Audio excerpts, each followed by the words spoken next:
Сәлем достар, сіздермен бірге Алима. Бүгін сіздермен құлпынай шоколаде рецептімен бөліскім келіп отыр. Бұны көбінесе мастер-класстарда ақылы өткізеді. Мен сіздерге тегін ұсынып отырмын. Осындай өте дәмді, жемісті шоколад жасап, үйдегілеріңізді қуантыңыздар. Және кішігірім кәсіп ашып, осылай жасап сатсаңыздар да табыс көзі өте жақсы болады. Бізге керекті заттар құлпынай ірі бұғылысы әдемі көрінетін болады. Ақ шоколад, менде Капля деген шоколад, қара шоколад, менде Милка деген магазиннің шоколадымен жасайтын боламыз. Бізге тағы керекті заттар ол стакан, бізге шоколадты еріту үшін керек болады, немесе басқада шұңғыл ыдыстар бола береді. Үйде қандай ыдыс бар, сонымен қолдана берсеңіздер болады.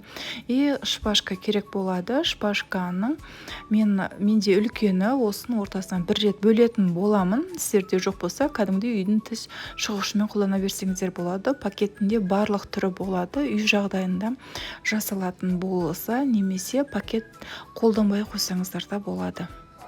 Құрғақ тақтайға құлпынайларымызды қойып, морозилкаға 20 минутқа қойып аламыз да жұмыс жасайтын боламыз. 20 минуттан артық құлпынайларымызды морозилкада ұстауға болмайды. Біздің құлпынайларымыз үсіп кетуі мүмкін. 20 минуттан кемде ұстауға болмайды. Шоколад жаққан кезде шоколадымыз қатпай қалуы мүмкін. Бірінші стаканыма мешокты кигізіп алдым. Енді екінші стаканына қалай кигізу керектігін көрсететін боламын. Егерде мүмкінде сіздерде пакеті жоқ болатын болса, онда кәдімгі үйдегі қолданып жүрген кәдімгі маечканы қолдансаңыздар болады. Енді осы стаканымыздың ішіндегі пакетке шоколадтарымыздың барлығын салып аламыз. Салып болғаннан пакетіміздің аузын буып, стаканға ыстық қайнап тұрған суды құйып, шоколадтарымызды 2-3 минутқа салып қоямыз. 2-3 минутта біздің шоколадтарымыз еріп кететін болады. Шоколадтарым ерігеннен кейін басқа стаканға салып, шоколадың еріген пакеттің аузын ашып, шпажкамды құлпынайдың сабақ жағына тығып, сабағын шпажкамен бірге ұстап, шоколадқа матырғанда сабағы шоколад болмайтындай осылай бірігіп ұстаймыз шпажкамен.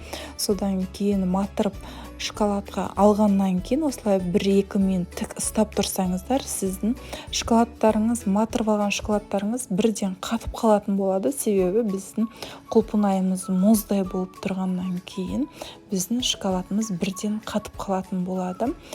Тура дәл видеодағында барлық құлпынайларды дәл осылай жасап шығамыз.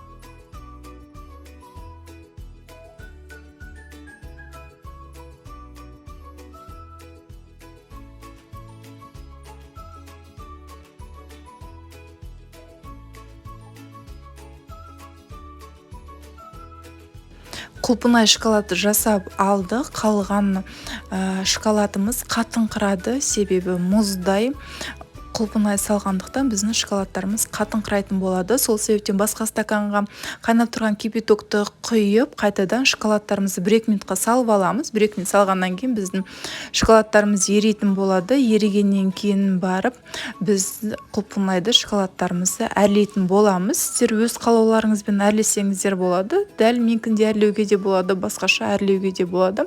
Өзімнің қалай әрлеу әдісімен бөлісетін боламын. Егерде видеоны дәл осы жеріне дейін көрген болсаңыздар, менің құлпынайды шоколад жасау әдісім сіздерге ұнаған болса, лайк басып отырыңыздар, комментарий жазып отырыңыздар. Түсінбеген жерлеріңізді міндетті түрде жауап беретін боламын. Егерде маған тіркелмеген болсаңыздар, тіркеліп кетіңіздер. Менімен бірге болғандарыңыз үшін рахмет. Сіздермен бірге болған Алима Жарқынбекқызы.